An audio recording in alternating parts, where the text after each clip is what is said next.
sahbihi wa barik wa sallim. Rabbi israh li sadri wa yassir li amri wahlul 'uqdatam min lisani yafqahu qawli. Allahumma inna nas'aluka al-futuh wal munuh war rusuh wa taubatin nasuh wa salahil jasadi war ruh. Amma ba'du. Alhamdulillah, puji syukur kita kepada Allah Subhanahu wa taala yang mana malam hari ini Allah masih memberi izin kepada kita untuk berkumpul bersama. Allah mentakdirkan kepada kita untuk bisa silaturahim. Allah mentakdirkan kepada kita untuk bisa thalabul ilmi. Semoga setiap langkah demi langkah yang kita lakukan tulus karena Allah dapat menggugurkan dosa kesalahan kita dan juga dosa kesalahan kedua orang tua kita. Semoga Allah jadikan kubur orang tua kita yang telah pulang ke rahmatullah menjadi raudhah riyadil jannah. Dan semoga orang tua kita yang masih ada, ya Allah, panjangkan umurnya ya Allah, sehatkan jasmani rohaninya ya Allah, dalam taat ibadah padamu, amin ya rabbal alamin. Salawat teriring salam semoga tercurahkan kepada junjungan kita Nabi besar Muhammad sallallahu alaihi wasallam, kepada keluarga sahabat, kepada para pengikutnya. Semoga kita kelak dapat syafaat di dunia maupun di akhirat, amin ya rabbal alamin. Alhamdulillah, walaupun kondisi cuaca tidak mendukung, tapi kita masih bisa berkumpul. Alhamdulillah, ini tandanya cinta kepada Nabi Muhammad sallallahu alaihi wasallam. Kalau kurang-kurang cinta mungkin berat untuk bisa hadir, karena cinta itu yang mendorong, menggerakkan kaki kita. Walaupun dekat, tapi kalau cinta tidak ada, itu kaki terasa berat untuk melangkah. Tapi walaupun jauh, cinta itu ada, membuat badan terasa panas dan menggelora. Akhirnya tergerak kaki untuk bisa kumpul bersama. Mudah-mudahan kumpulnya kita ini Allah turunkan rahmat buat kita, Allah turunkan ampunan buat kita. Tidak ada di antara kita pulang kecuali Allah ampuni dosa kesalahannya. Dan semoga hajat-hajat kita Allah kabulkan. Dan semoga kita semua Allah tulis satu persatu menjadi hamba yang bertakwa. Dan Allah redha pada kita semua. Amin ya rabbal alamin. Alhamdulillah, kita sudah baca maulid, sudah baca sholawat burdah. Jadi kita terus cinta kepada Nabi Muhammad. Kita terus mengadakan pembacaan maulid setiap malam Ahad. Mungkin sebagian orang ada yang nanya, faedahnya apa kalau kita memuliakan lahirnya Nabi? Faedahnya apa kalau kita membaca maulid Nabi? Apa sih faedahnya, ganjarannya apa sih? Kita mungkin semua sama-sama kenal dengan yang namanya Abu Lahab. Kenal nggak Abu Lahab?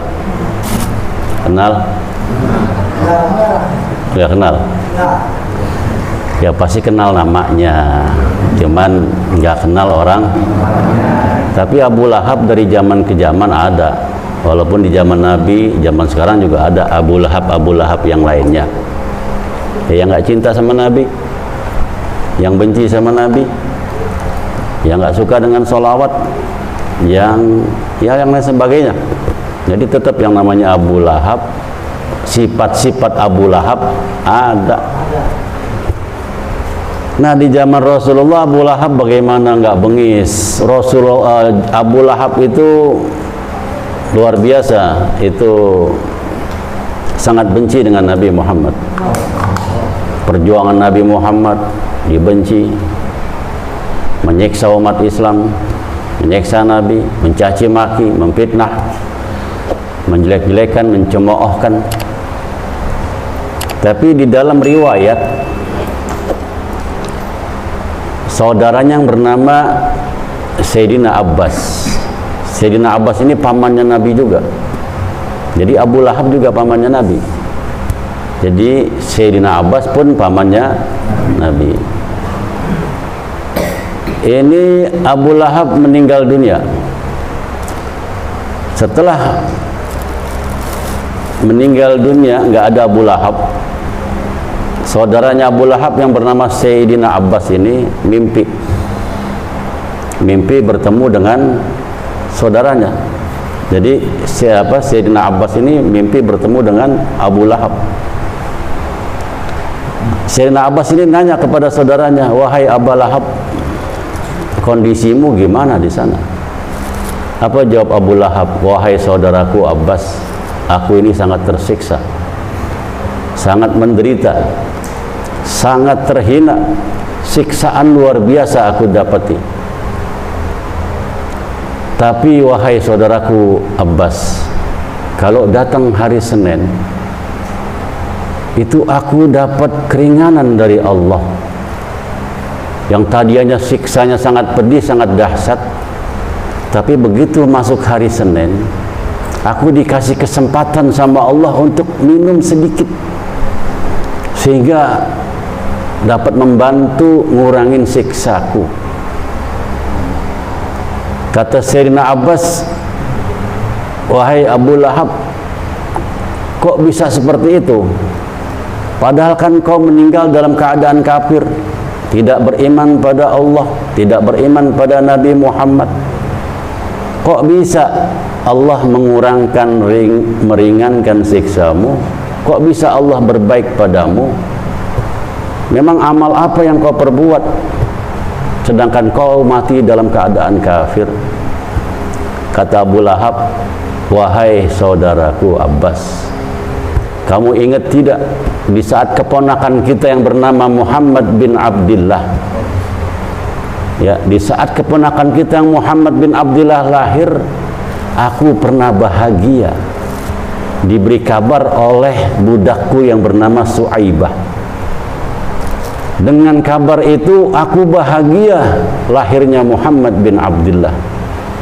Aku bersedekah ke fakir miskin penduduk Mekah, dan juga Su'aibah yang sebagai budak membuat hatiku bahagia, membuat hatiku senang. Maka karena dia sudah membuat hatiku senang, ku bebaskan Su'aibah." Tuh, jadi pernah satu kali dalam hidupnya merasa bahagia dengan lahirnya Nabi Muhammad. Sebab satu kali yang aku bahagia dengan kelahiran Nabi Muhammad, wahai Abbas, maka siksaku diringankan oleh Allah, padahal aku mati dalam keadaan tidak beriman. Maka datang syair. Apa syairnya? "Hadza kafirun jaa dzambuhu bitabbat yada fil jahimi mukhallada ata annahu fil yaumil isnaini yukhaffafu anhu lissururi bi ahmada." Ini orang kafir sudah jelas-jelas hukumannya, bahkan Allah sudah berfirman, "Celakalah tabbat yada abi lahabi wa tab," siksanya kekal di neraka jahanam. Tapi ketika datang hari Senin, Allah kurangkan siksanya, sebab pernah satu kali bahagia atas kelahiran Rasulullah sallallahu alaihi wasallam. Selanjutnya syairnya berbunyi, "Fama dhanna bil 'abdi tula umrihi." "Fama dhanna bil 'abdi tula umrihi bi ahmada masrura wa matan wahida." Bagaimana orang yang beriman kepada Allah Subhanahu wa taala, yang kalau disebut nama Nabi Muhammad dia bahagia, yang kalau setiap waktu dia selalu suka dengan nama Nabi Muhammad, bahkan sepanjang umurnya dia bersolawat, dan matinya dalam keadaan beriman pada Allah Subhanahu wa ta'ala. Kira-kira ganjaran apa yang Allah berikan pada orang tersebut? Sedangkan orang kafir Allah kasih ringan. Pastinya ini orang yang beriman pada Allah, senang dia membaca hari lahirnya Rasul, senang dia membaca maulidnya Rasul, senang gemar dia baca salawat kepada Rasulullah. mati dalam keadaan beriman pada Allah, niscaya orang ini bukan hanya diringankan siksanya oleh Allah Subhanahu wa taala, namun insya Allah tidak pernah disiksa dan dimasukkan ke surga oleh Allah sebab berkah Nabi Muhammad sallallahu alaihi wa alihi wasallam. Nah, beruntung kita ini. Beruntung, mudah-mudahan beruntung terus. Karena kita kumpul malam ini, setiap malam Ahad, yang kita sebut nama Allah, yang kita sebut nama Nabi Muhammad. Tiada lain yang kita sebut nama Allah dan nama Nabi Muhammad. Mudah-mudahan terus tanam cinta kita, terus cinta kita bertambah. Dan kita juga mohon pada Allah, ya Allah, jadikan juga Nabi Muhammad cinta kepada kami, ya Allah. Mudah-mudahan barokah kita dunia wal akhirat. Kalau bicara cinta, cinta itu ciri-cirinya ada rasa kangen dan rindu. Kalau ditanya cinta nggak sama Nabi Muhammad, tuh jawabnya semua cinta. Tapi ciri-ciri cinta itu ada rasa kangen, ada rasa rindu. Kalau kangen dan rindu, insya Allah kita berkumpul terus setiap malam Ahad. Karena apa? Tujuan kita buat ziarah kepada Nabi Muhammad sallallahu alaihi wasallam. Dengan berselawat berjamaah, itu kita sudah ziarah ke Nabi kita Muhammad sallallahu alaihi wasallam. Jadi ciri-ciri orang rindu, orang cinta itu dia memiliki rasa kangen dan rindu. Kalau memang kita cinta sama Nabi kita Muhammad, bukan di mulut saja, betul-betul cinta, pasti punya rasa kangen dan rindu. Seperti seorang anak yang cinta sama ayah dan ibunya. Ketika ayah ibunya keluar pergi sebentar, itu anak timbul rasa kangen, rasa rindu sama ayah ibunya. Ya, begitu juga seperti seorang ibu yang cinta sama anaknya. Begitu anaknya keluar, ya, lama rasa kangen, rasa rindu pasti ada. Anak saya kemana? Itu pasti ada. Nah, kita ini coba, pasti kita cinta sama ayah kita, sama ibu kita, cinta. Apalagi yang ayah ibunya sudah pulang ke rahmatullah. Ya, ada kan di antara kita yang ayah ibunya sudah pulang ke rahmatullah? Ada yang dua-duanya sudah pulang, ada yang salah satu sudah pulang. Kita cinta orang tua kita. Di saat cinta itu datang rindu kita sama ayah kita. Terus datang kangen kita sama ibu kita. Itu karena cinta. Karena cinta kita sama ayah dan ibu kita yang telah pulang ke rahmatullah, pasti rasa kangen dan rindu ada. Suatu saat begitu bengong, melamun, lewat wajah ibu kita.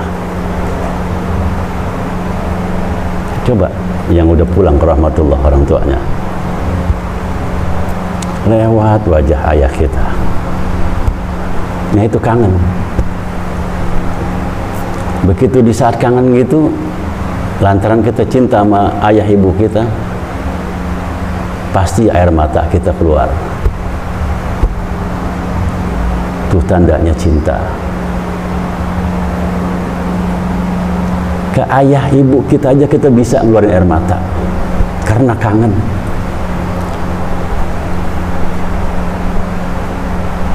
Coba ke Nabi kita, Nabi Muhammad sallallahu alaihi wasallam. Nah, kalau kita udah bisa mengeluarkan air mata karena kangen sama Rasulullah, karena rindu sama Rasulullah, itu tandanya kita cinta. Sama seperti kita cinta sama ayah dan ibu kita. Pasti merasakan orang yang sudah ditinggal ayah ibunya, sudah pulang ke rahmatullah, itu pasti merasakan rindu, pasti merasakan kangen. Apalagi berbayang masa-masa kecil digendong sama ibunya, sama ayahnya, itu terasa. Coba seperti itu. Kalau kita belum bisa mengeluarkan air mata buat rindu sama Rasulullah, itu belum dikatakan cinta. Maka jangan kalah dengan pohon korma. Di dalam riwayat ya, dikisahkan oleh sahabat Nabi yang bernama Anas bin Malik. Ada pohon korma di dalam Masjid Nabawi di Madinah. Itu pohon korma ya, yang sudah batang korma itu buat nyandar mimbarnya Nabi. Suatu saat ini sahabat bikin mimbar yang baru. Begitu bikin mimbar yang baru, ini batang korma sudah nggak disandarin lagi oleh Rasulullah, nggak dipakai lagi, nggak disandar.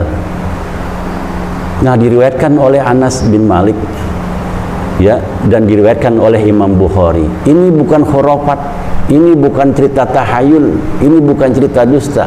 Inilah mukjizatnya Nabi Muhammad sallallahu alaihi wasallam.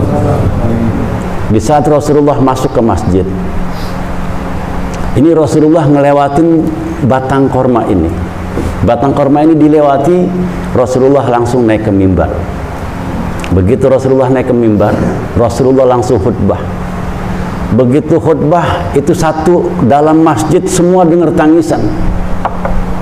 Jadi sahabat dengar ada yang nangis, Rasulullah pun di atas mimbar dengar ada yang nangis.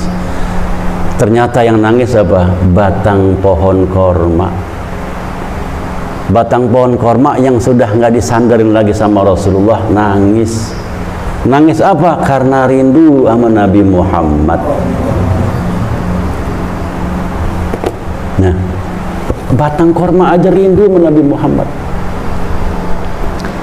Akhirnya di dalam riwayat Rasulullah memberhentikan khutbahnya. Begitu Rasulullah memberhentikan khutbah, Rasulullah turun. Lihat Nabi kita Muhammad. Itu rahmatan lil alamin, rahmat untuk sekalian alam. Batang korma itu nangis disamperin sama Rasulullah karena nangisnya rindu. Batang korma bukan anaknya Rasulullah, saudaranya juga bukan. Disamperin sama Rasulullah karena rindu sama Rasulullah. Dipeluk. Di dalam riwayat dipeluk itu. Batang korma itu dipeluk sama Rasulullah. Sampai sahabat mendengar sisigan daripada suara batang pohon korma. Dari keras sampai kecil hilang suaranya. Setelah hilang, bagaikan Rasulullah meluk anak kecil. Begitu hilang suaranya, Rasulullah bilang, "Hai korma, hai pohon korma, maukah kau kutanam kembali di sana seperti dahulu, agar kau hidup kembali dan berbuah? Atau kau mau kutanam di surganya Allah, agar kelak buahmu dapat dinikmati oleh penduduk surga?" Apa jawab korma ini? Ini mukjizat Nabi Muhammad sallallahu alaihi wasallam, mukjizatnya Rasulullah. Itu pohon korma ditawarin masuk surga sama Rasulullah. Jawabannya apa? Ya Rasulullah, saya milih masukkan surga, milih ditanam di surga.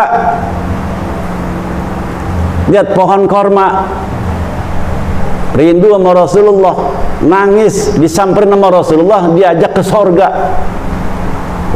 Kita nih umatnya Nabi Muhammad. Kalau kita rindu nangis sama Rasulullah, mustahil nggak disamperin sama Nabi Muhammad sallallahu alaihi wasallam. Batang kurma disamperin sama Rasulullah. Masa kita nggak disamperin? Dan insya Allah kalau memang kita cinta sama Rasulullah, terus rindu sampai mengeluarkan air mata, kelak nanti di yaumul qiyamah begitu dibangkitkan, kita akan direndeng sama Rasulullah, akan dibawa ke surganya Allah Subhanahu wa taala. Karena apa? Korma aja nangis rindu sama Rasulullah, dibawa sama Rasulullah ke dalam surga. Masa kita cinta sama Rasulullah, kita rindu sama Rasulullah sampai netesin air mata, nggak dibawa? Niscaya dibawa. Mudah-mudahan tambah cinta kita kepada Nabi Muhammad sallallahu alaihi wasallam. Amin, Allahumma amin. Ini yang dapat saya sampaikan malam hari ini.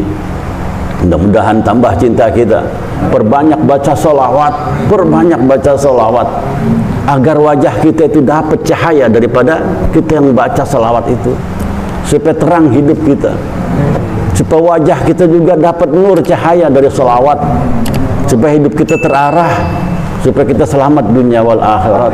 Perbanyak salawat, mudah-mudahan ya Allah gampangkan, Allah mudahkan kita untuk bisa beribadah baik yang wajib maupun yang sunnah, dan juga membaca salawat kepada Nabi Muhammad sallallahu alaihi wasallam. Jangan lupa kita doakan juga saudara-saudara kita, almarhum Bapak Ali, mertuanya yang Sayyid Soleh Ba'agil, semoga Allah terima amal ibadahnya. Dan kita semua ini yang ada, kita doakan ayah ibu kita, berkah kita baca salawat, semoga Allah jadikan kubur orang tua kita raudhah miriyadil jannah. Dan semoga kita ni yang ada hajat dikabulkan Allah Subhanahu wa taala. Amin amin ya rabbal alamin. Sekian, lebih kurangnya mohon maaf. Hadanallahu wa iyyakum ajma'in. Assalamualaikum warahmatullahi wabarakatuh.